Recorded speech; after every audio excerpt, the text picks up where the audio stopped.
I'm gonna show you how to disable IntelliSense in VS Code. So to get started, you have to open your VS Code and then go to settings. On the lower left pane, you can see that the gear icon right here, and then go to settings, or you can just press Control comma. And then from there, you just have to search in the search bar, editor.quicksuggestions. You can just pause it right here, or from here, you can just copy this here. And the editor.quick suggestions, and then from there you just have to edit your settings or suggestions.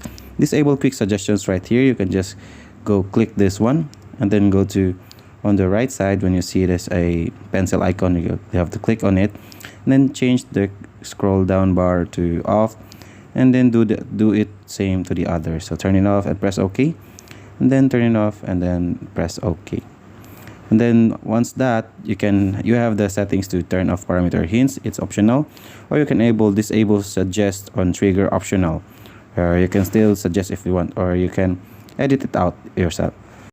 So that's it. That's how you disable IntelliSense on Visual Studio Code.